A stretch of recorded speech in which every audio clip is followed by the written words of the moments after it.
Friends, I welcome you to my channel. Before listening to this story, I will ask you to like and subscribe. It is not difficult for you, but it is pleasant for me. And we're starting. Let's just deal with this from the beginning. Many of the characters in these stories are Boy Scouts who never do anything wrong, but I was different. When I was growing up, I was always the biggest in the class, not only in weight, but also in height, every year since kindergarten. This made me a bully in class, and not only because of my height and weight advantage, which, by the way, was not just adipose tissue. No, my older brothers beat me all my life, and I just passed it on to them. Anyway, I always got my way, except for them, until I became more of them. In high school, I was the star of the football team and a 200-pound wrestler in every winter sports season. My father decided that it would be useful for me to learn how to defend myself, so I practiced taekwondo and judo from an early age. It helped me outlive my brothers, but it made me an even more disgusting bully. After all, I could take a blow and come back for them, delivering even stronger blows than those that others could inflict on me. By the time I graduated from high school, I was 6 feet 4 inches tall and 230 pounds with only 15% body fat. Yes, according to all the official height and weight tables, I was obese, but damn it, my abs, pectoral muscles, biceps, and thighs looked pretty good in the mirror. I'm not going to talk about my ass, but a lot of girls thought I had the cutest little buttocks, and I'm not talking about my dimples. Well, maybe I'm talking about some dimples. My hair is dark brown and wavy. My eyes are dark brown too. I have good, even teeth, which were a dentist's dream, although I never went to him. I have 20/15 vision, which has never needed correction, so I do not take off my sunglasses when I am in the sun. Yes, I was the child that every father dreams of, but who has nightmares about his daughter dating him. College was liberating and exciting. I was free from the fact that my mother, a good woman, was constantly looking over my shoulder. The campus was full of goals. Not only female students, but also older women. Married, single, attached, it didn't matter to me. A couple of husbands sat and watched the cuckolds. Yes, I have no performance issues. I even defeated a couple of husbands to prove once and for all who is the stud in this relationship. I don't like guys, but sometimes I have to do what I have to do. Looking back at what happened in my life, I think my biggest omission was that I surrounded myself with a bunch of guys just like me. By the way, my name is Troy Matthews. I should probably be called Trey, since I'm in the third generation of that name, even though I have 4 older brothers. Dad and Mom never explained it to me. Maybe that's why my brothers and I don't get along very well. Anyway, I got through college pretty well. I didn't have to work part-time for more than 10 hours a week just for the beer money, because there was a trust fund to pay for all other expenses. I graduated from high school quite high in my class of 400 people with a degree in business administration with an emphasis on labor relations. I found a job pretty quickly, I guess more because of my physical appearance than academic performance, and soon found myself in a team that traveled from enterprise to enterprise as negotiators during negotiations with trade unions. Sometimes we represented a corporation, sometimes a trade union. It all depended on who paid for the work. After staying at one of these talks for several weeks, I met Lisa Wilson in our office. She was a new employee and started working for us while I was away. I don't know if it was lust at the first sight of her blonde hair, blue eyes, and beautiful figure, or love, because she struck me as unlike all other women before her. All I know is that I suddenly didn't want to use every woman I met who was at least a little cute. I just wanted Lisa. Lisa was not one to be repulsive. In fact, I had to ask her out a dozen or more times before she agreed to have coffee with me in the company cafeteria. My reputation was ahead of me. Her attitude was obvious from the contemptuous looks she gave me every time I tried to chat with her. Her blue eyes almost glowed when she put me in my place. At first, I was just hitting on another beauty to confirm my masculinity, but after a month or so I realized that this was why Lisa didn't want to date me. She wasn't going to be once and done. She was determined to go a long way. I stopped dating and making love to other women. There were young and even older women who were ready to leave their lovers just to rush to me and take care of my boner if I wanted to. I didn't make love. I tried to listen to the conversations of my female colleagues. Before Lisa, I didn't care what a woman thought. I just wanted to know enough about what filled each of them to make a deal. I wasn't such a jerk not to make sure that a woman wouldn't be completely satisfied after any meeting. No, I wanted to make sure that she would want to date again if I wanted to. But now I was suffering.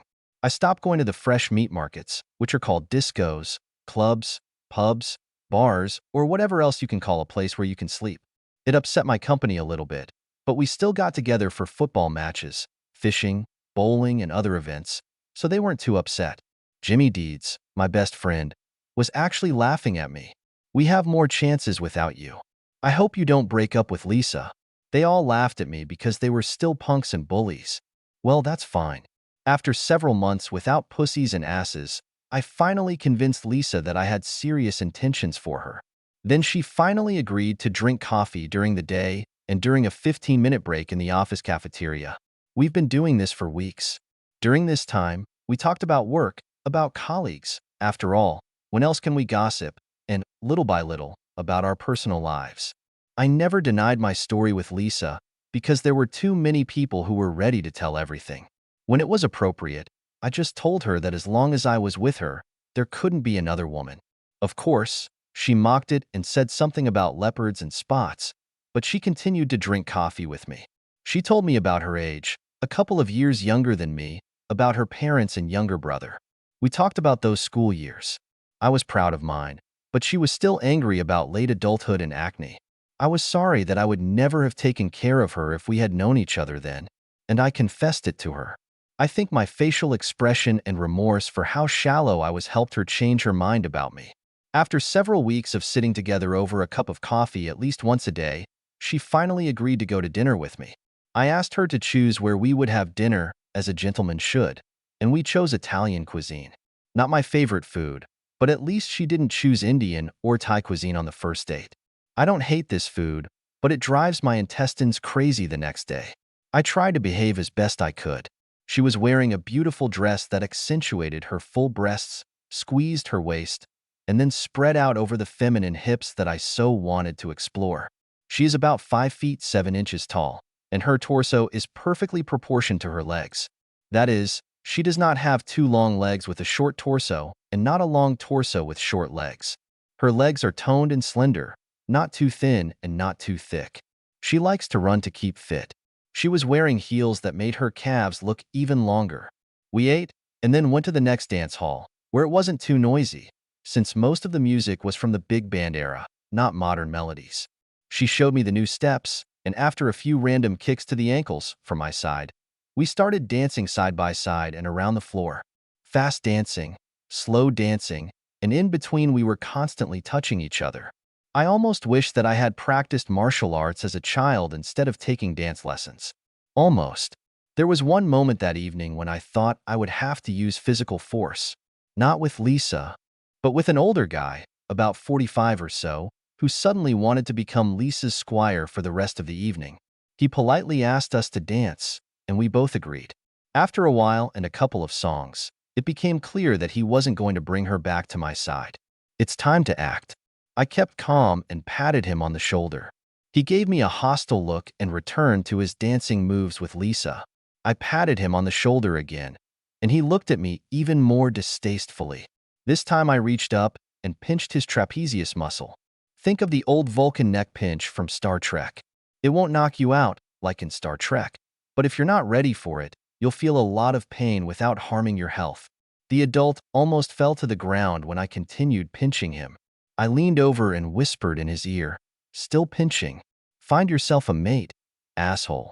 Ask her out on a date, and if she wants to go with you, I'll back off, but don't disrespect me in any way. Your pain will get worse if you do this." I let him go and he got up from the floor, rubbing the muscles of his shoulder. He turned to Lisa. "If you would give me your phone number, I would be happy to ask you to dance one evening." She decided not to give him her number, and we went dancing away from that asshole. When we were dancing, she asked, "What's the big deal?" We were just dancing. You came with me, and you will leave with me. You're my mate, not the victim of a pickup truck, not a one-night stand. If you want to go on a date with him, then it will be another night, not today. She nodded with understanding. We didn't finish the evening too late. I walked her to the door and made sure she was safe before taking my leave. She kissed me on the cheek for my gallantry. I silently praised my mother for trying to make us gentlemen. Despite the fact that I had many women before Lisa, I have never been rude or made women feel worse with me than with the best. We continued our daily coffee break. Lisa became more open and told me about her two serious boyfriends before meeting me. One of them was a high school sweetheart, to whom she gave her virginity on the night of their prom. Then he went to university 1,000 miles away and never came back, except for a couple of vacations. As they grew up and became estranged from each other, it became obvious that they had no future together. Her other boyfriend was a frat boy who never grew up. He hung out a lot, played a lot, used illegal substances and alcohol in large quantities, and repeatedly cheated on her. He was one of the reasons she didn't want anything to do with me until I stopped running around the streets like Casanova. We had dinner together once or twice a week for many weeks. We often went dancing, but also attended concerts, movies, and games/bowling with my friends. They all approved of her and tried to behave as best they could when she was around. When she wasn't with me, they were very upset and didn't believe me when I told them that we hadn't done the job yet. Jimmy especially couldn't believe it. No matter what I said, he never believed in the truth. I couldn't blame him for his disbelief, because Lisa was different from all the other women I'd ever talked to. Hell, I've talked to Lisa more than I've talked to 100 other women. I admit, we have already passed the stage of chaste kisses on the cheek. We often sat on the couch in her apartment when her roommates, of course, were not around, doing heavy school petting because of clothes. Lisa kept me from getting under her clothes, saying that she wasn't sure yet and that she needed to give her time and space to make a decision. Given my history and her distrust, I have returned home with blue eggs many times. It didn't matter if we danced, went to the movies, went to a concert, or went out with guys. Mostly all evening I was hard and throbbing when we kissed goodnight. I gave her as much time as I could. Finally, after almost a year of dating, one evening after dinner I got down on one knee and asked her to marry me. I asked her mother about her ring preferences and hoped that what I had chosen would be close to what she had always dreamed of. I must have been close, because she immediately said yes, and I put the ring on her finger. Most guys now would talk about how a ring on a finger, after a lack of love, liberates a woman in bed, but in the case of Lisa, everything was different. That evening we sat and discussed how long the engagement would last. She wanted the good old year, and I was ready to run to Las Vegas and get married in the Star Wars chapel. I don't know who will conduct the ceremony, Darth Vader or Luke Skywalker, but I didn't care. We made a compromise. Instead of a year, we set a date in 9 months. This would give both families enough time to prepare for the event. There weren't many people invited on my part, but after thinking about my brothers and their families, I decided that Lisa was probably right about how long it would take to get everyone together. We set the wedding date that evening before she called and shouted down the phone to her mother about our engagement. I was able to tell my mom about the date when I called, but I didn't tell her the good news. Life continued along the path we had chosen. Lisa persuaded me to wait for the end of our relationship until the wedding night. God, 9 more months without love was beyond my strength, but I agreed because I loved this woman and was going to become a better man for her or die. Nevertheless, we have expanded our petting. Almost every evening, when we were alone, I put my hand under her blouse. She caressed my neck as she unzipped my trousers. I stopped wearing jeans on most of our dates so she could have easier access. But I thought it was worth it. I wanted to prove to Lisa that now I am a more mature person who has outgrown his past and now somehow controls his emotions and base desires. I think I succeeded, at least for a while. Unfortunately, my best friends, those people who should always have your back, still couldn't believe that I had finally found my one and only. All of them, and most of all Jimmy, continued to mock me, saying that I must still be getting high with someone from my old acquaintances, instead of being the steady guy I was trying to be. A couple of times on the eve of the wedding, Lisa became sullen, and once even threatened to cancel the engagement and the wedding.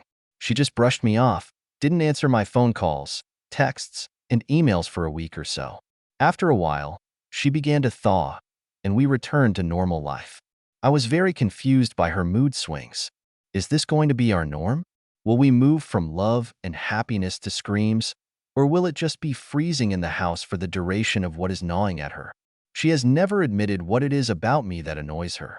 She was just telling me the old standard. You know what you did. You have to change and become the man I need. I don't think going out of town for work helped, but it was my job, and I tried not to participate in any compromising activities away from it.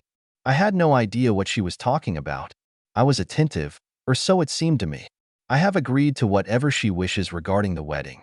I was even going to wear a monkey costume especially for her. Jimmy was my best man. Some others were friends to match her bridesmaids, and a few guys were even going to be best men along with some of Lisa's relatives. Her parents seemed to like me. At least they accepted me as her chosen one. There were no obvious signs that Lisa was under pressure to leave me, at least from her family. I was confused and a little worried about our long-term future if she didn't admit her concerns to me, and very soon. A few weeks before the wedding, Lisa presented me with a prenuptial agreement. I refused to sign it as it was very one-sided. If I cheat on her, I'll be left with nothing but what I had before the wedding. If there are children, then up to 50% of my income will go to alimony payments, regardless of whether we have one child or five. If there are more than 5 of them, then the payments will increase. Another 25% of my income was spent on spousal support or maintenance, whatever you want to call it. What caught my eye was the simple fact that if Lisa cheated and I divorced her, then the cost would be the same for me. In other words, if we got divorced for any reason, then I was in total ass for years to come. I may have been in love, but that didn't make me stupid. I took the contract to a lawyer, and he rewrote it so that it was fairer, but at the same time provided for serious penalties in case of betrayal by one of us to the other. Lisa didn't like it, but had to agree that it was more in line with the usual prenuptial agreements.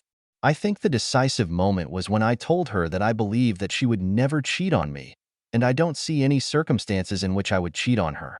I almost reminded her that I hadn't made love to another person since we started dating, but decided that wasn't the most appropriate argument. Suddenly, a thought occurred to me. What if she thinks I'm secretly making love behind her back? That might explain her mood swings. But who is spreading this lie? Perhaps someone from her family or a close friend. Or several people are trying to drive a wedge between us at once. Did I have an enemy posing as a friend? I've been racking my brain for an answer, but I haven't found anything. I believe that my friends would cover for me, especially now. I didn't meet any of Lisa's friends or relatives who seemed to want to hurt us. Yes, I didn't communicate with them on a daily basis, but I trusted my feelings. Is this one of the many women I've made love to before? After all, I couldn't tell which of the women I had carnal relationships with. There had just been too many of them over the years. Maybe one of them was whispering in Lisa's ear, trying to make me pay for some imaginary offense. Oh my God, is it one of my brothers? Or are they all trying to fuck me again? I didn't think so, but who knows? I just signed a prenuptial agreement and worked on. The goal was close. I was going to be the first of my crowd to decide and say these honorable words, yes. Then it was my bachelor party. The company really hoped that I would leave with a bang, with a big, disgusting gangster bang. The stripper they hired was pretty bad at teasing striptease, but she was ready to go all the way. Stripped naked. She rubbed against me while I sat in front and in the center as the guest of honor. I saw that several guys, including Jimmy, who had arranged this whole celebration, took out their phones and, as I assumed, turned on the video function. I tried to keep my hands off the cheater posing as a stripper. I couldn't risk accidentally rubbing myself against another woman in the video. After a while, she gave up and moved on to the next sucker. The team took turns taking her to another room. Several of Lisa's friends and relatives who were invited also took their places with her. I sincerely hoped that she was not a carrier of some kind of infection. I got bored with the whole evening and finally left the small conference rooms of the hotel, went down to the bar and drank a couple of glasses of beer, talking with the bartender. On the last call, I called an Uber and went home to my quiet apartment, which I hoped I would soon share with my fiancée. I had enough alcohol on board to get a good night's sleep. I woke up in the morning with a slight headache and pain in my intestines. That said, I might have had a little too much, but the party was good. I haven't heard from Lisa for most of the day, although I've called her many times and left as many voicemails. Finally, late in the evening, she answered my call. She actually sent me a text message. You have to make an exception to the prenup if you expect me to forgive you for what you did to the stripper last night. I was at a loss and replied with my message. I didn't do anything with the stripper except let her do a lap dance for me. Find out from everyone who was there. They'll confirm that I didn't do anything wrong. Her response was quick. I did it. Why do you think I need a release before I forgive you? Please ask your relatives who were there. Don't believe someone who told you that I did something more than just let you dance on your knees. I didn't do anything with the stripper. It was obvious that she was a cheater, so I tried not to touch her. She touched me during the lap dance, but I was always in full view of everyone else. They said you left. To use one of your other cheaters, I suppose. I can't trust you. Check at the bar. I stayed there until the last bell rang, and then I went home. The bartender's name was Charlie. She didn't say anything to that. She had a bachelorette party that night. We planned it so that my party would be on Friday night and hers on Saturday of the same week, and this would allow both of us to recover before the next weekend, when the wedding takes place. I sent her the last message. I also included her bridesmaid, Margot, so that I would have a witness. I haven't done anything I'm ashamed of. I was having fun at my party, as planned. I'm still loyal to you. Tomorrow, if I find out that you haven't been faithful to me, we'll just break up with all this. Neither of them said anything. Needless to say, my evening was a failure. I didn't drink because I wanted to have a clear head. Jimmy and some of my other friends came to my place and we played poker, even cribbage, and one of the guys tried to teach us how to play canasta, but it was unsuccessful. But it helped me take my mind off what my fiancée might be doing at her party. The last friend finally left around 3 o'clock in the morning, and I fell asleep from sheer exhaustion. On Sunday, I woke up very late because of the late night. Damn, I remember times when I could have fun until the morning and then get up and work or play all day. I'm probably getting old, and I'm not even 30 yet. That's probably the price I pay for falling in love. I left Lisa a few text messages, but I didn't get a reply until the evening. I was trying to assume that she has a severe hangover and is not completely fucked up. Having no proof that she was cheating on me, I just had to believe that she would come to her senses before she went too far. This time she actually called me. I'm sorry, Troy, that I didn't get in touch with you sooner. Today we had a bachelorette party after we all got out of bed. It was a slow start, as we got a little tipsy, but then the painkillers and the liquid took effect, and we all lay down in the sun at Margot's. I wanted to ask her about it, but I bit my tongue and tried to find out everything without asking her direct questions. Did your girlfriends invite a stripper for you? She purred. Actually, Margot said that the plans changed late, but in the end they invited 3 strippers. They were all very pumped up and wore tiny posing bags under their underpants. They had perfect broad shoulders and narrow hips, tight little buns, dimples on their buttocks, I swear on both, big pectoral muscles, strong arms, and very agile legs. Undressing, they performed some amazing dance moves. They even did some handstands and other gymnastic moves. It was impressive. I think one of the girls filmed them. I suppose now I need to improve my game and do some gymnastic moves on the dance floor to impress you? Do I need to buy a posing case to complete the illusion? I do not know how you can compare. They were in very good shape. I was still very active in my dojo and also trained regularly. I realized that she had never seen me at least partially dressed, so she didn't know how I could compare to her strippers. I saved it for later. I just had to ask. Despite the fact that I did not give you an exception to our agreement, did you have sex with any of the strippers or with all of them? Her answer was as vague as I had expected. I didn't do any more than you did with a stripper. Despite what I was told, you swore you didn't use it. It wasn't an answer, and I was expecting it. It was time to change the conversation. So are we going to see each other at all next week? Or won't we see each other before rehearsal and dinner? Well, actually, my family has a lot of plans. You can wait a week to see me again, right?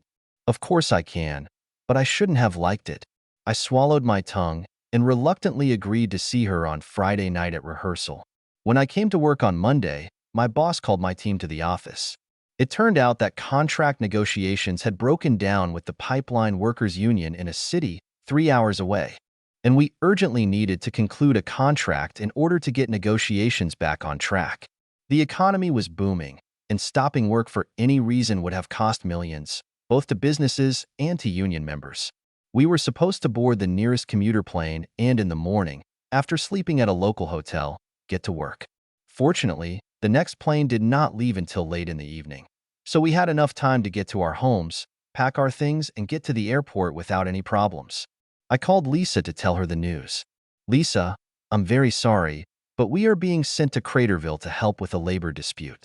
Hopefully we'll be back in a few days. No matter what, I will be present at the rehearsal and at the dinner after it."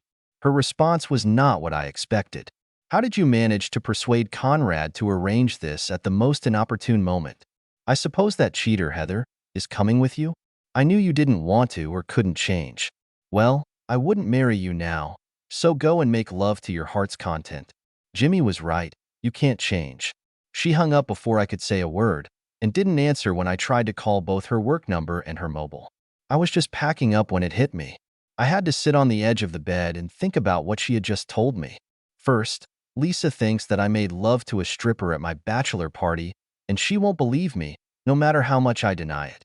Secondly, she thinks that I have some kind of relationship with my colleague Heather. I have no idea how she could have gotten that impression. Heather was pretty enough, but very married, and I never had any personal relationship with her. Third, somehow my best friend Jimmy got involved in what Lisa was feeling. Did he torpedo my personal life? I needed to know that, but I didn't have time to find out right now. I had to finish packing and go to the airport. I met with the rest of the team, including Heather, at the airport in advance to catch a commuter plane to Craterville. We arrived without much incident and soon found ourselves at the hotel. We ate at a restaurant and then spent some time reading all the materials related to these negotiations. We needed to know what worked and what hasn't worked so far. Then we called a break and headed to our rooms. No, I didn't go looking for a bed partner. Even if I had such a desire, I was too upset by Lisa's statements to think about love at the moment, even though it had been several months since my last act. I tried to contact her, but the call went to her mailbox. I left a message saying how much I love her and am looking forward to our wedding this weekend. Even if she canceled the meeting, I wanted to get at least some proof that I was trying to deal with it. The next day was hectic. My team acted as referees, not representing one side or the other. Sometimes the arguments turned to personalities, and we were expected to reduce tension, so each of us had to be fully involved in the work. We announced a lunch break, and the whole team went to a restaurant on the other side of the city, trying to avoid representatives of one of the parties in order to avoid a conflict of interest. It was a working lunch. Each of us discussed a strategy to get both sides to work on a solution rather than fighting. It was necessary to avoid a strike, as this would entail costs and loss of public confidence. I don't know if our presence helped or if both sides had a face-to-face, make peace with Jesus meeting, but the afternoon session was so productive that we didn't stop until 7 in the evening with the promise to prepare a written agreement to present it to the union the next day.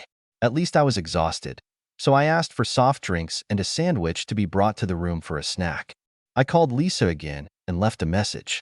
On Wednesday, we agreed on some small details of the agreement, and by late evening the union finally had something to vote for. In the evening, I called again to eat a sandwich and chose beer as a reward. This time I found a message on my phone. It was turned off during the negotiations, so I didn't have time to check messages or even phone calls. It was from Jimmy, my now ex-best friend. "Dude, I understand why you want her so much. She's hot, hot, hot. What a fool. All I had to do was tell her that you must be making love to someone at work. After all, I really am the best man. See you at the altar, you dumb shit." I was beside myself with rage. I could feel this asshole coming out of his den like a bear after a long hibernation. My hands clenched, as did my jaw. I could hear and feel my teeth grinding in frustration and the need to lash out and hurt someone. I loved her. I have never felt this way about any woman, and now she has betrayed me in the most terrible way. How do I get her to pay? My friend was also involved in the betrayal. I didn't know that he was such a fake friend, a man who was deliberately sabotaging my relationship with Lisa, and then gloat about it. He had to pay a painful price for it, and now was the perfect time to do some of that. I worked hard at first and finally figured out how to forward the message to Lisa's phone. I hope she liked the way Jimmy portrayed her. I also sent it to Lisa's parents and to her best friend Margot's phone. I doubt it would help restore our relationship, but right now I didn't care. I called and got a rental car within an hour. It was still early evening, and I managed to get home before the bars closed. Yes, it was Wednesday, but I figured my former friends were still drinking a beer or two. I might miss one or two, but Jimmy was always the last to leave the bar unless he got a little punt on. I set off, checking out of the hotel and informing my team that I had to leave earlier due to family circumstances. It usually takes 3 hours to get between Craterville and home, but I managed to reduce that time to 2 hours. When I entered the usual place, I found only a couple of my friends there. Greg and Bill were drinking and laughing at some private joke. Apparently, my behavior indicated that their grins quickly faded. I said it briefly and clearly. "Did you know what Jimmy was doing behind my back?" Both nodded, but raised their hands to ward off the blow they thought was coming. I didn't give them that much pleasure. If you ever see me, turn around very, very quickly and go the other way. And don't call Jimmy or my fiancé and tell them I'm back in town. Let them find out for themselves when they see me. Don't you agree that I should have the honor to surprise them, as well as you?" At these words, I leaned forward, and they leaned back and nodded. "Now tell me where he is." Greg grimaced, but finally forced himself out. "He was going to Lisa's. He said he'd make sure she broke up with you." I nodded and stepped back. "Now is the time to run, not walk, to the door. You have 10 seconds. They got up and left in the blink of an eye. I walked over to the bar and threw in some bills to pay for their drinks and clear the account I knew they had set up for the night. The bartender just nodded. He's always been a friendly brute, so I wasn't surprised when he offered to ban them if I wanted to. I just shook my head in denial. No, it would be useful for me to know where to find them if I feel the need to make them suffer because of my loss. He nodded and continued to wipe the glass in his hand while I turned and left. There are many bars in this area of the city, located in close proximity to each other. I went down a few doors and entered another of our hangouts. There Greg and Bill had a very convincing conversation with Ian, Dan, and Joe, the rest of the gang, not counting Jimmy. When they looked up and noticed me, it became clear that there were two groups operating here. Greg and Bill looked like an executioner had come for them, and as if a demon was sitting on their backs, they went out the back door into a dark and dirty alley. The other three tried to look friendly at first, but I guess because of their numerical superiority, they turned into mocking grins. Ian spoke first. "Well, stupid shit. Of course I can't call you a puppet master since you're not married yet, but you left the band and started acting like you were above all of us." His speech was interrupted when I punched him in the stomach and then in the mouth. I dodged and kicked Dan in the knee, and he was just starting to scream when I turned around and punched Joe in the shoulder plexus. This caused him to unclench his fist and fall as his nerves went numb. A second blow to the left shoulder, and both arms went down. I swung and hit Ian again as he started to straighten up. This time he fell to the floor. I turned back to Dan. He was lying and clutching his knee. It looks like he wasn't as tough as he thought. Joe was looking at me with daggers, but he didn't pose much of a threat, and he didn't pose one for another 20 minutes until sensitivity returned to his hands. I made my statement short and sweet. "You've just witnessed the rebirth of an asshole. From now on, there is nothing good. There is no forgiveness. I hate only when provoked, but when I hate forever. Make sure you see me first and turn away. Let it be an escape, because next time I won't stop until you can stand, walk, or move. Can you feel me, you assholes?" All three of them nodded, and I went out. The kind bartender called the police, but their sirens were still in the distance. I went back to the rental car, took out my bag, and started walking. A long time ago, I came to the conclusion that traditional luggage, except on vacation, is too bulky for short trips, so I always took a bag with me. This one had rollers on the bottom, but since we were planning to stay in Craterville for only a few days, I didn't load the bag, but just hung it on my shoulder and walked away. If the cops were looking, they'd probably be looking for a car. Only Greg or Bill could tell what my final destination was, and they were on the verge of death. I intended to get to Lisa for the final confrontation. The duffel bag would get in the way, so I walked a couple of blocks and found myself in front of the bus station.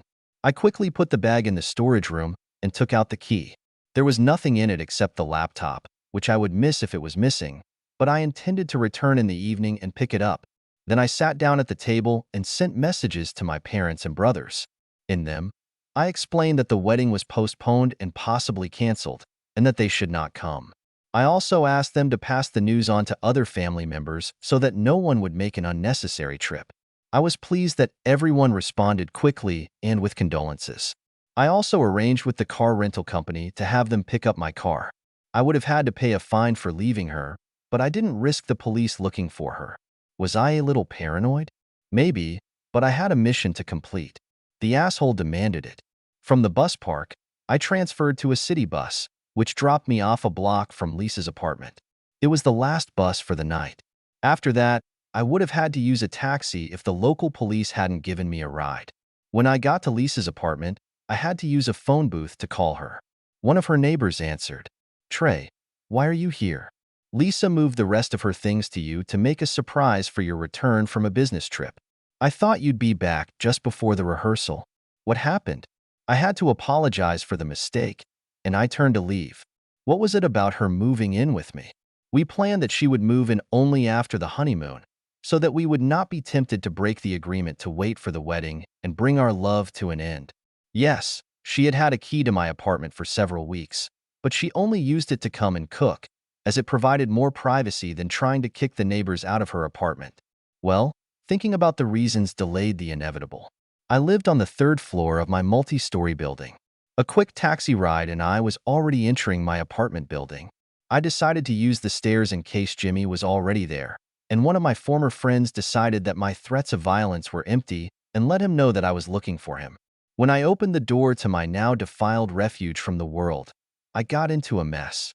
A woman's voice could be heard moaning and begging for stronger thrusts from outside the door, as well as a man's voice grunting, trying to calm the woman down. I let the asshole out completely and without noticeable restrictions. I seemed to fly over the bedroom door, and it flew open with a bang. Lisa and Jimmy looked back at the noise. I couldn't appreciate it at the time, but later, when everything is quiet and serene again, I will cherish the memory of their expressions. A deer in the headlights is not even close to a cliché for their facial expressions. Jimmy looked more scared than Lisa, probably because he knew what he could expect. I bet he had already planned this as his swan song and was going to hit the road after using my fiancée, as he had to imagine how I would take his betrayal. Lisa went from expressing pure desire to feeling guilty in a matter of seconds. "Trey, what are you?" Her voice trailed off as I kicked Jimmy in the face with my heel.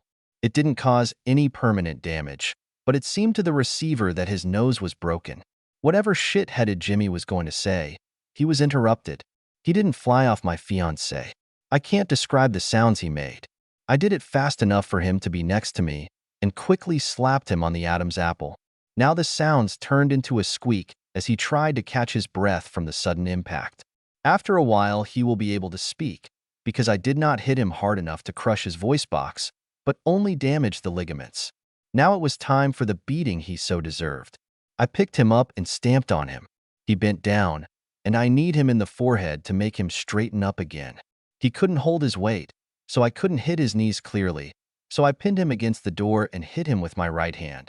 Face, chest, stomach, over and over until he lost consciousness. I dragged his naked and bruised body into the small living room and threw it on the floor. I turned back to the bedroom. Lisa had just regained consciousness and started to get out of bed. I yelled at her, still in total asshole mode. "Just wear something simpler. We need to discuss something before you leave tonight." For a moment, I thought she was going to say something very stupid, like, "But I live here." Apparently, she thought better of it and just nodded, grabbed a sweatshirt and put it on. I pointed to a pair of shoes. She nodded and put them on too. Then she faced me and tried to bluff. "I don't like Jimmy. It's just to get back at you for all the times you've cheated on me since we started dating. You know it's your fault. Jimmy and your other friends turned you in. When we say our vows, everything will be forgiven." Well, it's going to be a cold day in hell. She didn't like that statement at all. I don't know what upset her more, the N-word or a cold day in hell. She probably forgot that before I left. She told me that the wedding would not take place on Monday. Jimmy began to come to his senses. I reached down, grabbed his long hair, he was very vain, and brought him to a sitting position, leaning his back against the chair. Surprisingly, there was no blood coming from any place, but bruises began to appear on his torso and face. He groaned slightly and gasped. Behind me, Lisa continued to talk about what a dog I am. I just ignored her. "Well, Mr. Big Man Jimmy Deeds, what do you want to tell me and Lisa?" His voice was very hoarse and almost a whisper. At first, Lisa couldn't shut up for a long time to hear what this stupid shit was trying to say, but I made him repeat it. You were so damn stupid and naive. Did she tell you that we were strippers at her party? No, well, 3 of us were strippers, and the rest of the gang members were guards. We were waiting for your friends to leave. Lisa finally started listening. Did you lie to me? How could you be his friend and lie to me? Why didn't you just put a collar and leash on him to show the world what a spineless weakling he's become? You're all the same. You break a man, and then you start making love to him. I was just showing him what a fool he was making of himself. Lisa intervened before I did and gave him a powerful kick. He let out a strangled cry and assumed a fetal position on my floor. Fortunately, he was not covered with carpet, as everything he had eaten in the last 72 hours got on him. God, what a smell. It was time for him to leave. I grabbed all his clothes that I could find. I have no idea what happened to his underwear. Maybe he came to the commando, but everything was thrown into the corridor near the elevator. I grabbed him, dragged him to the elevator, pushed him inside and threw his clothes in a corner. He was covered in vomit, so I figured I'd be polite and try not to ruin his clothes before he put them on. I pressed the button on the top floor and let it become the main attraction for everyone who tried to use the only passenger elevator. Lisa was standing in the doorway, tears streaming down her face, when I returned to the scene of the recent crime. She tried to hug me when I returned to the apartment after taking out the trash. I almost burst out laughing at the memory. I should have put him in the garbage chute, not rolled him in the elevator. A satisfied smile appeared on my face, and she must have decided that everything was forgiven, because through tears and persuasion she smiled that she was a fool to believe him. I pointed to the table and got a beer for myself. She started to sit down in the chair closest to me, but I pointed to another one. She nodded ruefully and sat down, and then asked, "Can I have something to drink? My throat is dry." Her face looked terrible. Just a few minutes ago, she was ecstatic, writhing under my ex-boyfriend. Now all the makeup left on her face was clearly not where she wanted it to be. Any passerby would think that I had beaten her up too. The asshole was untied, but I was still in control, and I had no reason to hit a woman, even if she hit me. I pointed to the sink, and she nodded in understanding. She got up, filled a glass of water, and brought it back to the table. She must have realized that not everything was forgiven, because I usually offered her any drink she wanted. I took a sip of beer and just stared at her. She couldn't look away and stared at the countertop. She nervously moved the glass around the table, which was accumulating moisture from condensation. Finally, she cleared her throat and looked around to see if I had any face wipes. I found them in the living room and pointed in that direction. So she got up, took the box and blew her nose noisily until her nose was clear of snot and tears. She also used one napkin to wipe her face and managed to smudge her makeup even more, if at all possible. She sat down again. She cleared her throat again and asked hesitantly, "What are we going to do next? Now I understand that your friends lied to me. I thought they were just trying to let me know what kind of person you are. I knew I couldn't trust you, but I wanted to marry you because I love you. I thought that if we start living evenly, we can either devote ourselves to each other or enter into an open marriage in which we will still love each other." The look of amazement on my face must have been priceless. I tried to keep a stony expression on my face, but I couldn't believe how little I knew the man sitting across from me. An open marriage, wow. I had to get this over with immediately. Just answer me one question. She nodded. When did I ever make you believe that I was unfaithful from the moment we first went on a date? At what point did something I did or said make you believe that I couldn't be faithful to you? She thought for a moment. Never. Not once. I just thought you were very good at hiding your activities. Okay, one more question. She nodded again. She thought about this question again before answering. No, now I'm thinking about it. They, especially Jimmy, just kept saying that there was no way you could give up making love because you were always active. So we were going to get married when you didn't believe that I would be faithful. It's damn bad to start a long-term relationship knowing that you don't believe in me, and I know that you will be unfaithful in return. Some say that there are 3 pillars to marriage: love, trust, and faith. I would add a 4th one, respect, but it doesn't matter. Love doesn't work without the others. But here it has completely failed. But now I believe you. I believe that you have been faithful to me, and I am proud to have become your chosen one. I'd love to walk down the aisle with you on Saturday." I motioned for her to extend her left hand. She smiled and handed it to me. The smile faded when I took her fingers and took off her wedding ring. Fortunately, it turned out to be too big, so I didn't have to fight with her for it and possibly injure my finger. If I thought that she had already run out of tears, then she surprised me with a new outburst when she realized that I had not forgiven her. Damn it. She just decided that her little wimp was back and that I would just roll over and let her walk over me. The asshole growled, and she looked up. "So you thought I'd just let you make love to anyone, anytime, and play dead until you made me happy? I suppose you were going to proudly show me hickeys and bite marks when I undressed you on Saturday night?" She shook her head. I do not know how she was going to hide her infidelity until Saturday. I saw numerous marks, and I think they must have been on other parts of the body. I couldn't imagine that Jimmy wouldn't try to humiliate me even more than he had already done. That's how it's going to happen. Are you listening? I shouted this question to get her attention. She nodded, and I continued. "You're leaving here right now, this minute. I don't care where you go. Go back to your apartment. Go to your friend. Damn it, go to Jimmy. I don't care, but you're leaving. You'll leave your apartment key when you leave.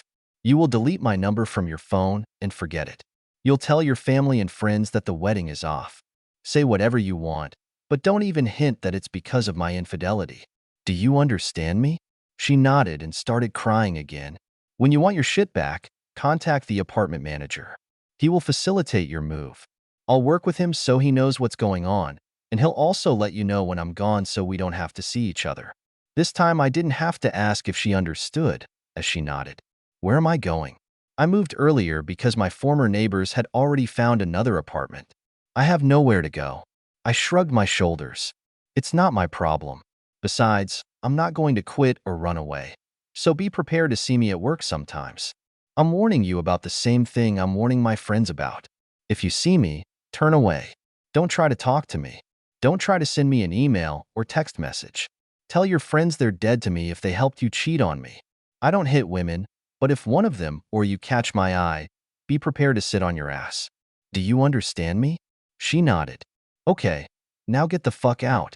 Grab your purse, phone, and everything else you can carry right now and get out of my apartment.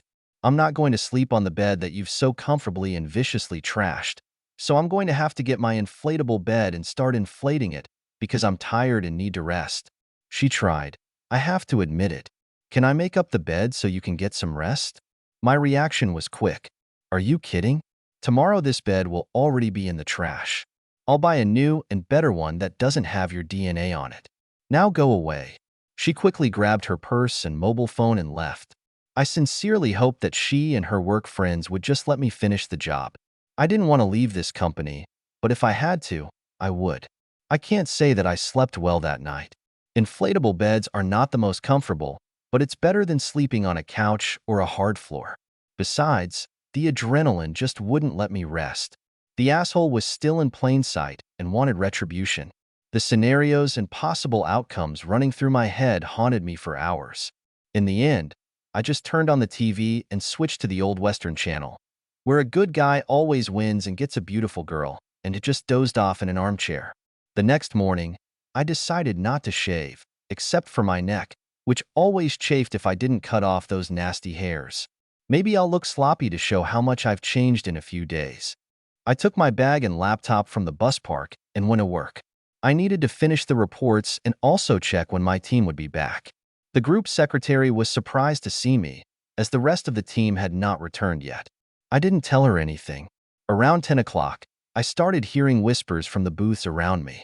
"It's time to talk to my boss, Conrad Clemens." He obviously heard something, because he closed the door behind us. "Trey, how did the negotiations go? You always had to sort things out first, you know? When I left last night, everything looked good. I haven't had any messages on my phone saying otherwise, so I expect the rest of the team to be back here today. Then we will prepare a final report for you." All right. What about the rumors I've been hearing for the last 10 minutes? I'm sorry to say that some events have forced me to reconsider my engagement and marriage to Lisa Wilson. I won't have a vacation on Friday and next week. I will write a leave application later to use this time. Do you want to talk about it? I know that she meant the whole world to you, and you mean the whole world to her. Today she called and went on sick leave, but told some of her colleagues that the wedding was canceled for now. She didn't give an explanation. The asshole was hard to control. I was ready to yell at him, but I managed to suppress my feelings and remain polite. No, the company doesn't need to know anything except that we are no longer together. We will try to ensure that our differences do not affect our work, but I ask you not to interfere with me if necessary. I have no intention of leaving the company, and I guess Lisa doesn't want to leave either. He wouldn't let up. Is there anything else you can tell me? It seems to me that since you both work here and will see each other almost daily, I need to know more in order to effectively keep discord and disagreement to a minimum. Unfortunately, sometimes such office romances have a negative impact on morale, as people take one side or the other. I shook my head. Now, just let me say that I made a big mistake in choosing friends. When I was single and playing on the field, they were next to me. As soon as I found Lisa, I should have gotten rid of them, but I didn't. They worked to destroy my relationship, and they succeeded. Suffice it to say that they lied to her, and she believed them. For some reason, I also think that her friends helped her in some way.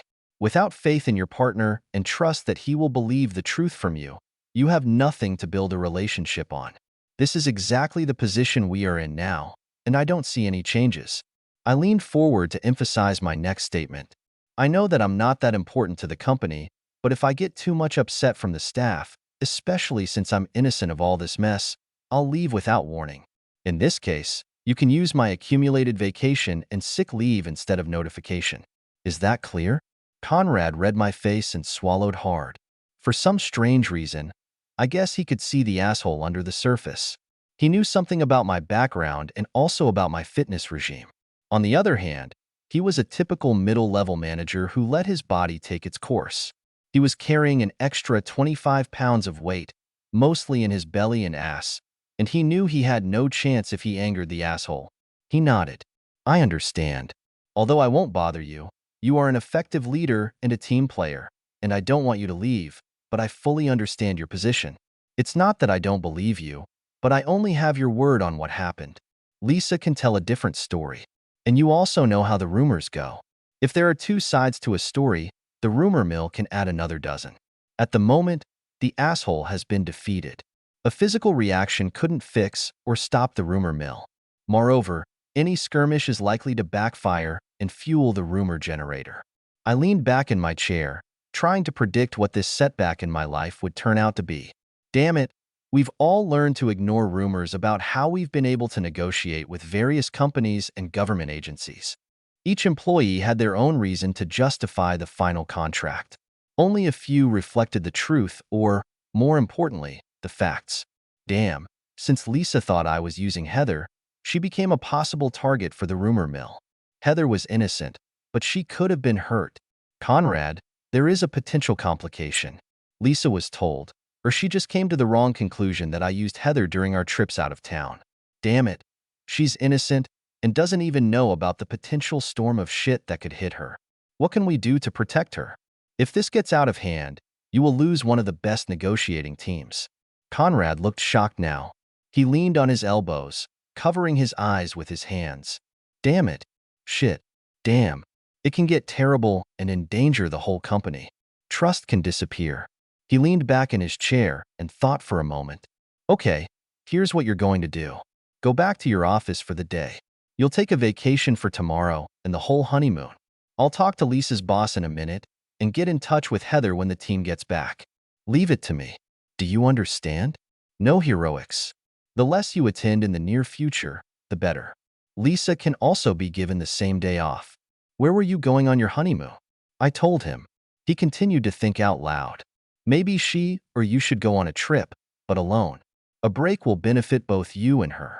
Do you think you could go together? No? I think it's a lot to ask, but it will slow down the spread of rumors a little. Well, anyway, I have a lot of fires that need to be put out. Please go and do what you were going to do before you came here. I assume you have some wedding plans that need to be canceled. I went back to my office. I sent Lisa a message. It was short and to the point. The honeymoon is paid in advance. Why don't you take yourself and someone else and go have fun? I don't see the need to use tickets. Maybe Jimmy needs a vacation. For some reason, I didn't get a response. I called the pastor in the church and canceled the meeting. It's the same with the caterer and the baker. Since the cake was already ready, I sent it to a homeless shelter. I used my own savings for the wedding to reduce the burden on Lisa's parents' modest income, so the blow fell mainly on my pocket. I notified Lisa's parents that I canceled the wedding. They paid for the flowers and the photographer. I felt sorry for them, but it was their daughter who deceived and invented being a village traitor. While I was dealing with this latest shit, a visitor came into my office. No, it wasn't Lisa, but her friend, Margot. She didn't stop and didn't sit down, but leaned against my desk. It was not a pleasant or friendly visit. I finished the message before replying to her. Miss Travis, what brings you to my office? I don't remember needing any additional secretarial services at this time. When my team returns, shorthand on the recorder may be required, but it does not require a personal visit.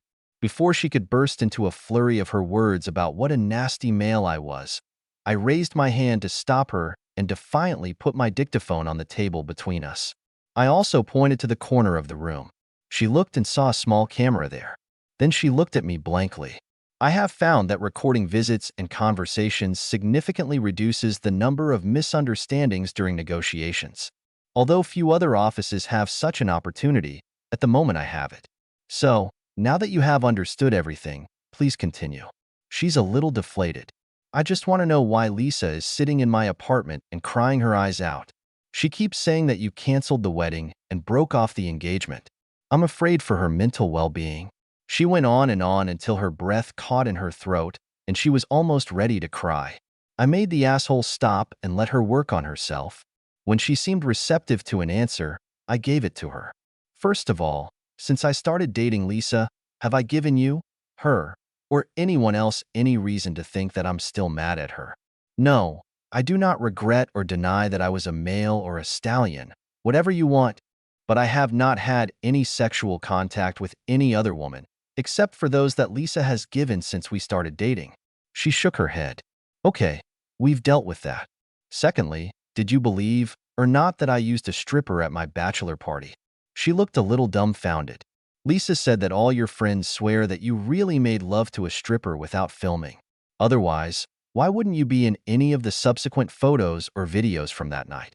For the simple reason that when she started using all the other guests, including some of Lisa's friends and relatives, I got bored and went down to the bar. I stayed there until the last bell rang, had a few drinks, and had a long conversation with the bartender. His name is Charlie, and you can check it out. I paused to let him process what I had said. It's my turn again. Did you use all my friends at Lisa's bachelorette party the next night? She looked shocked. Oh my God. How did you find out about this? Lisa said you'd never know. Your friends would never admit to our little orgy. I had to giggle. I have bad friends. They couldn't wait to brag about using my fiancée and her friends. You know what? They're not my friends anymore. Moreover, they know to run if they see me. I clenched my fists until my knuckles cracked. She looked at them and blushed slightly. I was wearing my usual suit and tie, but maybe the toned muscles made an impression. She swallowed slightly, but continued. She's sorry about that night. I know he's sorry. Can't you forgive her for this little indiscretion? Oh, I'm so sorry. Didn't she tell you the rest of the story? She shook her head. Not only did she make love to my best man, Jimmy Deeds, at the party, but she continued and was going to continue with the others right up to the wedding ceremony. She planned to flaunt all the marks put on her body by my damn friends on our wedding night. Then she was going to announce that we had an open marriage and she could make love to him whenever she wanted. I slapped the table when I said, damn friends, and Margot jumped. I think she understood what I was talking about. She shook her head in denial. No, Lisa would never do anything like that. She's too good a person. Oh, so she didn't say why she wasn't staying at my apartment? Did she tell you that Jimmy sent me a text telling me about her debauchery? Did she tell you that I came back from Craterville last night and found them in bed? Didn't she tell you that I let the asshole out and beat the shit out of him after dragging him away from her fucking cheating, lying, cheating body? Didn't she tell you that I dragged his naked ass into the elevator and sent him to the top floor so that he could appear in front of everyone? Didn't she tell you that then I kicked her out dressed only in what she was wearing after I beat his ass? Didn't she tell you that tonight I'm going to throw away the bed that they desecrated? Did she tell you that I took the wedding ring off her adulterous finger? Margot had a shocked expression on her face. She also knew how Lisa was dressed when she came to her apartment last night. She shook her head, but I decided it wasn't denial, but disgust at what Lisa had done. I reached for my drawer. Here, take this damn ring. I don't need it. It has been desecrated and should be given to someone who does not know its history. Margot was in no hurry to reach out and accept this pathetic symbol of love. She tried to salvage the conversation and put it back on track. You haven't been married yet. It can be lived through. You two love each other, and you can get over it. All of us who made love that night are as guilty as she is. I actually laughed, but it was more ominous than cheerful laughter. As I told Lisa, love is just one of the pillars that relationships are built on. Maybe love is not a pillar. Maybe it looks more like the seat of a three-legged chair. Faith, trust, and respect are legs. If you drop one of them, you can balance on the other two, but you definitely won't be able to relax or lean back. But once you break faith, you also lose trust and definitely show a lack of respect for your significant other. Suddenly you find yourself sitting on your ass on the ground. Love, of course, is not a sufficient cushion for this relationship to survive. You're lying if you think otherwise. I made it clear before continuing. Do you know why people get engaged? Margot chose the simplest answer. So that you have time to plan the wedding. That's bullshit. Well, maybe a little bit. In fact, this is a place where a couple commits to be faithful to each other as they really get to know each other better. This is equivalent to marriage, but according to tradition, you still lived separately from each other. This, of course, did not mean that you need to make love to others right up to the wedding ceremony. I stopped for a moment. You know, I could forgive a night of drinking, which can reduce your restraint. But I definitely won't forgive a person who believes relative strangers, not me. Especially when I haven't done anything to deserve such disrespect. Margot kept hissing until I raised my hand to stop her. You have to leave. If you do not do this, I will file a complaint with the HR department for creating a hostile work environment. If you see me in the hallway, don't pay any attention to me. Don't talk to me. From now on, I will take breaks in my office. I will also leave the building during meals or eat here so as not to violate your right to gather people. If I hear any humiliating rumors about me, I will assume that they come from you, and I will file a complaint. Do you understand?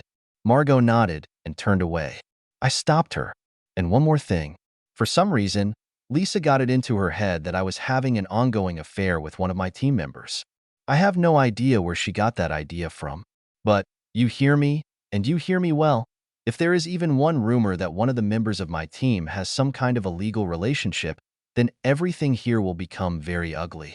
I will do my best to completely destroy anyone who burns an innocent person. Do you understand this little news? She swallowed and nodded again. This time I didn't stop her from leaving. One was killed, hundreds remained. Everything was going as well as possible. The girls Lisa shared a room with also worked here. Each of them had their own thoughts about what had happened.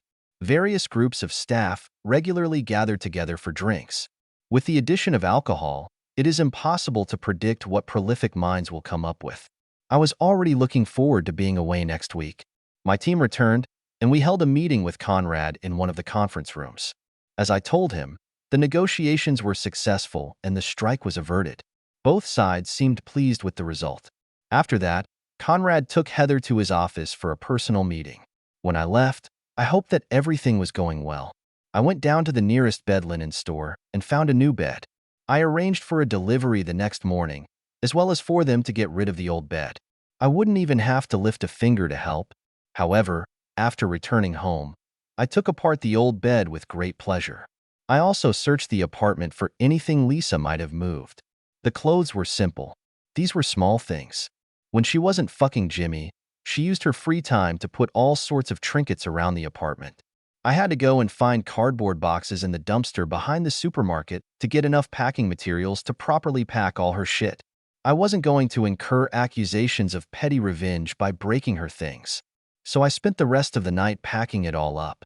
After spending another night on an inflatable bed, I texted Lisa when she could pick up her things, and managed to put them in the closet attached to the apartment and gave the key to the manager. Now I won't have to be away when she comes to get her things. I added her parents and Margot to the message so that no one could accuse me of not informing her. The staff of the furniture store showed up on time, and soon the old bed was taken out of the apartment and a new one was installed. Yes, no more nights on an air mattress. What should I do with myself now? After everything that was planned for the wedding, when every detail was provided for and taken into account, when every day preceding the ceremony was worked out to the smallest detail, I had nothing to do. I sat down and realized that I was not grieving at all about the loss of the love of my life. I grew up looking for the woman I wanted to spend the rest of my life with. I no longer wanted to hang out with a bunch of stallions who were drinking, having fun and chasing women. No, I needed the only woman who would accept me the way I was now. A simple, inferior man who had a shitty past when it came to women, an ex-bully and an asshole, someone who could be led too far, and he received retribution as needed. I wanted to be loved. Suddenly, my future seemed bleak. There was no woman who loved and trusted me. No, I attracted a woman who had a low opinion of men and proved it by believing a bunch of jerks like I used to be. Was this my punishment? Is it really my destiny to attract only those women who either want short-term affection or do not know how to trust and believe? Hell, in a few weeks I might be looking for a new job. If everything had gone to hell at work, the administration would have severed ties with everyone who had anything to do with it. Thus, no outsider would be able to point a finger and declare favoritism. I looked around. All I could boast of in my almost 30 years was an apartment and a car. Yes, I had some investments and savings, but they were at risk because of the preparations for the wedding. I will recover, but the feeling of emptiness did not leave. I thought about finding enough alcohol to get drunk, but my new maturity told me that oblivion from alcohol is not only a temporary phenomenon, but also a painful hangover tomorrow. Why add this physical pain to my mental anguish? So I just sat down and scrolled through the entire chronology of my relationship in my head and tried to figure out where I was wrong. Maybe I was too relaxed? Should I have pushed Lisa harder for the sake of making love? Would it help to get her into bed at all? The questions went in a circle. There didn't seem to be any answers. I probably could have just blamed it on her and my shitty friends, but I was constantly tormented by the thought that I had somehow let myself and her down. Damn, I needed a drink. I woke up and decided that there was too much daylight left. I quickly drove to the largest park in the city, and soon I was wandering along the paths. I stopped to watch the children playing on the playground, but soon left, as I realized that fate would not allow me to have my own, at least in the near future. I was watching a softball game. She was a couple. Damn, there's one more thing Lisa and I could do together. Again, depressing thoughts about what could have been. I wandered into a place where ducks, geese, and a few swans were swimming. There was a food stall at the water's edge, so I spent a few coins and scattered treats for the waterfowl. It killed a few minutes of time. After eating a hot dog from one street vendor and an ice cream cone from another, I finally decided it was time to do something positive.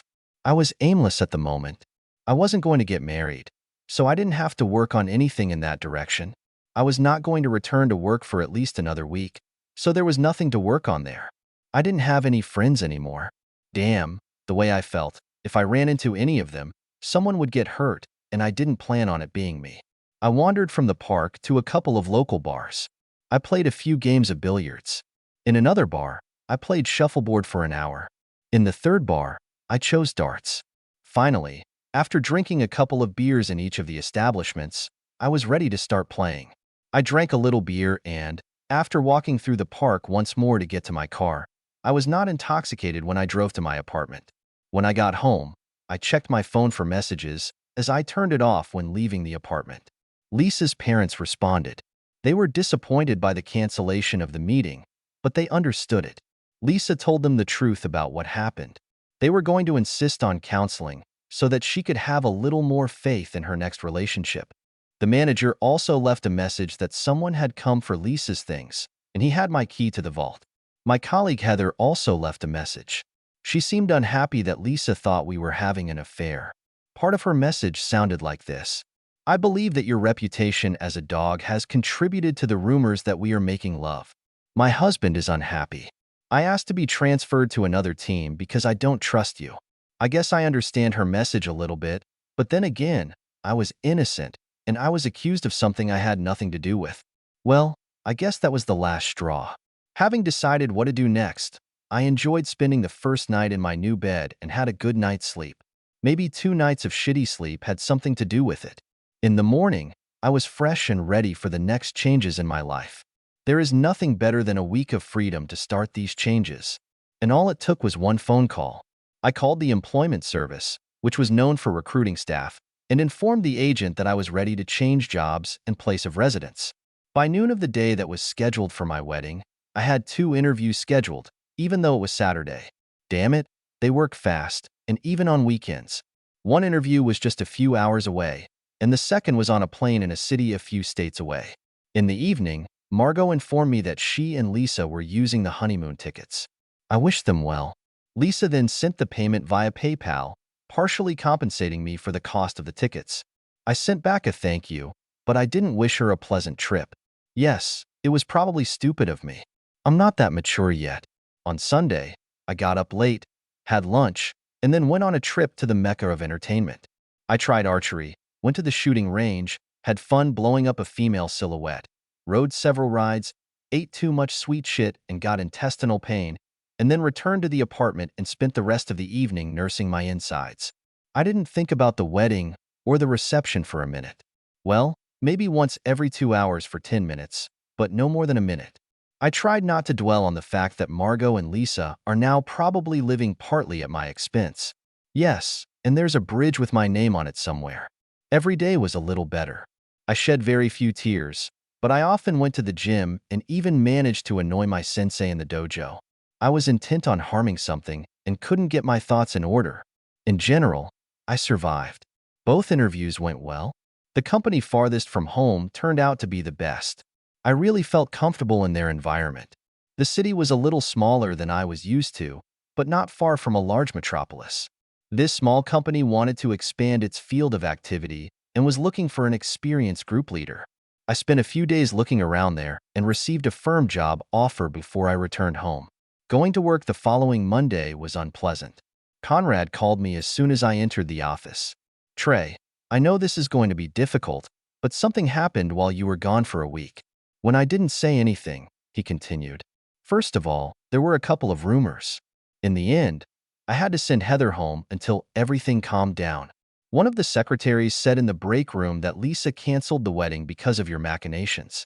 Heather put her in her place, explained a couple of facts about life to her, and threatened to kick her ass if Heather's name came up again in a conversation about you." I nodded. I also transferred Heather to another team. She came after a fight in the break room and demanded it. She left a message for me about it. Despite the fact that we are both innocent, she felt very strongly, I can add, that she could not work with me. I think her husband was also a little upset that her name was associated with me. Conrad thought for a moment. Yes, but there were other rumors that the management had to deal with. Since Lisa took Margot on vacation with her, some other crazy people, mostly men, decided that you canceled the wedding because it was obvious that Margot and Lisa were lovers. Otherwise, why would they leave together? He shook his head. This had to be dealt with at a meeting of the whole company. I hope that at this meeting we have prevented the worst of all rumors. We'll see. At that moment, his phone rang. After a short conversation, Conrad hung up the phone and swore. Damn, it's starting again. Heather just ran into Lisa and Margot. Lisa has a nosebleed after Heather hit her, and Margot may have the beginnings of a black eye. Heather will have to leave. I forgave the first incident, but she was warned about the escalation of violence. We can't let that happen here. When he got up to deal with a new problem, I handed him a letter of resignation. I assume that you will not detain me for a month, as stated in the employee manual, since my presence here will only provoke such behavior. I have already found a new job and will be moving out of town by the end of the month. He nodded. I think it's better this way. I don't want to lose you, but the stress here will be high for a long time. With you gone, maybe we can do some work. It was my turn to nod. I left immediately, found a box to collect my personal belongings from the stall, and soon I was packing my things. I stopped to say goodbye to my team members. While this was happening, I saw the guards escorting Heather to the door. She looked triumphant and smiled at everyone she passed. When she saw me, her smile widened and she raised her clasped hands above her head to show that she was the winner. I just smiled back and shook my head. That's how this chapter of my life ended. Now I'm in a new place, in a new city, where no one knows about my asshole past. I'm taking my time and trying to meet my next love. Unfortunately, I miss Lisa. She was perfect for me, well, except for the incredulous wrong part of her. Hopefully, therapy sessions will help her grow up and she will be able to trust her next lover.